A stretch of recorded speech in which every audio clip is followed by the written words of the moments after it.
दिनांक 12 जुलै रोजी पत्रकार परिषदेत माजी आमदार कैलास गोरंट्याल यांनी जालन्याचे विद्यमान आमदार यांच्यावरील आरोप करत त्यांनी केलेल्या वक्तव्यावर प्रश्नचिन्ह उपस्थित केले असून यामध्ये ज्या ठिकाणी हा भीम पार्क विपश्यना केंद्र तयार होत आहे ते सध्या जिल्हाधिकारी यांच्या अंतर्गत येत आहे। ते महानगरपालिकेच्या मालकीचे नसल्याने त्याचे काम महानगरपालिका सध्या करू शकत नाही। जिल्हाधिकारी यांनी दिनांक 17 जून रोजी दिलेल्या पत्रकामध्ये विपश्यना केंद्र उभारणीसाठी कार्यवाही करण्याच्या सूचना दिलेल्या आहेत। यामध्ये विपश्यना केंद्रासाठी ही जमीन महानगरपालिकेच्या नावे करण्यात यावी, तसेच तांत्रिक मूल्यमापन करून घेण्यात यावे। या पार्कसाठी महाराष्ट्र प्रादेशिक व नगररचना अधिनियम 1966 मधील कलम 37 नुसार जमिनीचे आरक्षण आराखड्यामध्ये सुधारणा करावी, अशी माहिती जिल्हाधिकारी यांनी दिलेल्या पत्रामध्ये नमूद आहे। हे पत्र माजी आमदार यांनी घेण्यात आलेल्या पत्रकार परिषदेत निदर्शनास आणून दिले। त्यासाठी काम करण्यासाठी त्या ठिकाणी अनेक परवानग्या आवश्यक असतात, हे विद्यमान आमदारांना माहीत नाही। त्यामध्ये पर्यावरण विभागाची परवानगी महत्त्वाची असते, त्याच्याशिवाय काम करता येत नाही, हे विद्यमान आमदारांना माहीत नाही, असा खरपूस समाचार यावेळी माजी आमदार कैलास गोरंट्याल यांनी घेतला आहे। तसेच अनेक प्रश्न यावेळी त्यांनी विद्यमान आमदार यांच्यावरती उपस्थित केले आहेत। प्रबंधभूमी महाराष्ट्र न्यूजसाठी प्रतिनिधी सुनील भारती, जालना। आजचा पत्रकार परिषद घेण्याचं जे मुख्य कारण हे आहे की आज सकाळी विद्यमान आमदाराने भीम पार्कचा उल्लेख केला आणि त्याचा 130 कोटी मी मंजूर करून आणलं, पण नगरपालिकाने 14 तारीख मीटिंगमध्ये मायनर मॉडिफिकेशन ज्याला 37ची कारवाई म्हणतात ते घेतला नाही आणि जे झालं नाही तर त्याचा खापर माझ्या डोक्यावर फोडला त्याने। आणि काही आमचे दलित समाजाचे काही लोकांना उचकून माझ्या विरोधात फेसबुक, व्हॉट्सअप, इंस्टाग्राममध्ये एका प्रकारे एंटी कैलास गोरंट्याल ते चालू लागलं। पण या विद्यमान आमदाराला असंही काय कळत नाही आणि तसंही काही कळत नाही। हे जालना जिल्हाधिकारीकडून एक पत्र महानगरपालिकेला प्राप्त झालेलं आहे। त्यात पहिला विषय असा आहे, जालना महानगरपालिका हद्दीमध्ये विपश्यन केंद्र भीम पार्क उभारण्याकरिता आवश्यक असणारी जमीन प्रथमतः जालना महानगरपालिकेचे नावे करण्यात कारवाई तात्काळ करण्यात यावी। तसेच प्रकल्प ठिकाणी तलाव असल्याने शासनाने संबंधित विभागाकडून तांत्रिक मूल्यमापन करून घेण्यात यावे। आज मित्रांनो, हा प्रश्न सर्वात येतो की हा जिथं भीम पार्क आपण मंजूर होणार आहे ती जागा सध्या शासनाची आहे। शासनाने ते एकतर आम्हाला हँडओव्हर करून द्यावं लागेल। जोपर्यंत हँडओव्हर करत नाही तोपर्यंत आम्ही कोणती प्रकारची कारवाई करू शकत नाही।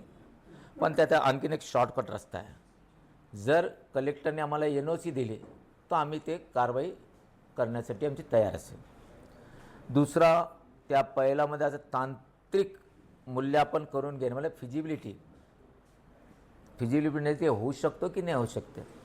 आता तशी सक्षम यंत्रणा महानगरपालिकाकडे नाही आहे, पण या यंत्रणासाठी आम्हाला एखादा मोठी संस्थाला किंवा मोठे जे काम करतात त्याला बोलून त्याला एक काम दिलं पाहिजे आणि फिजिबल आहे की नाही ते आम्हाला देणार आहे। तेव्हा त्याच्यानंतर मायनर मॉडिफिकेशन 37ची कारवाई आम्हाला करावं लागते। हे प्रोसिजर असे, ह्या माणसाला काही कळत नाही, त्याला अभ्यासच नाही, पण उगाच माझ्या नावाने हा हे करतो।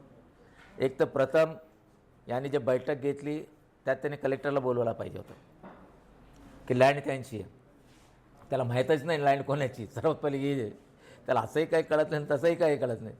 तिथं मग त्यांना माहीत पडलं, संजय शिरसाटने सांगितलं रे लँड महाराष्ट्र शासनाची आहे, नगरपालिकेला मायनर मॉडिफिकेशन 37 करावं लागेल।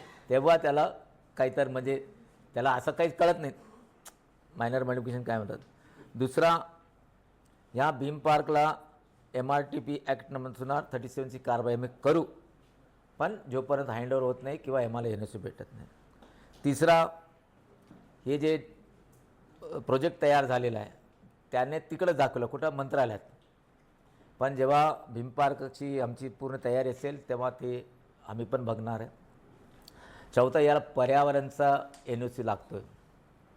हे बघा, आपला जे भीमकुंड याने विसर्जन कुंड केला खांडेकरने आणि याने 2 कोटीचा नसेल तर 19 कोटीचा गेला आणि याने उद्घाटन केलं, स्वतः शासकीय उद्घाटन स्वतः केलं.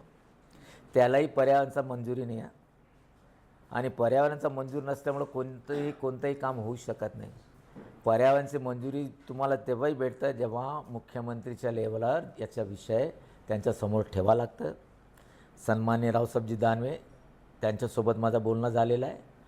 या बैठक जेव्हा पर्यावरणाच्या गोष्ट येईल, सन्माननीय रावसाहेबजी दानवे, सन्माननीय बबनदादा लोणीकर, सन्माननीय संतोष दानवे, सन्माननीय नारायण कुचे, सन्माननीय भास्कर आबा आणि आम्ही आणि महापौर उपमहापौर याची बैठक घेणार आणि दलित समाजाची जेवढी संघटना आहे प्रत्येक संघटनाचे एक प्रमुखाला मी मुख्यमंत्रीकडे बैठक लावून याचा मार्ग लावणार आहे. आणि हा काय म्हणतो 130 मी मंजूर करून आले. अरे प्रस्तावच गेल्यानंतर मंजूर कसं होतं रे? मला मी सांगा, हे भीम पार्कचा हे विसर्जन कुंडसारखा करायचं का आपल्याला? आता ते जिल्हा परिषद में काय झालं, बोगस बिल काढले या लोकांनी. ते असं करायचं का? याला हायगाय एवढे कशाची? हायगाय कशासाठी? प्रोसिजर तर कंप्लीट होऊ द्या ना.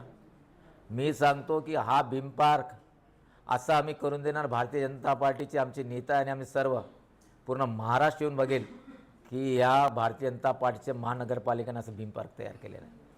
पण त्याचे काही नियम असतात, काही रूल्स असतात, जोपर्यंत ते फॉलो होत नाही त्याचा पुढं विषय जात नाही.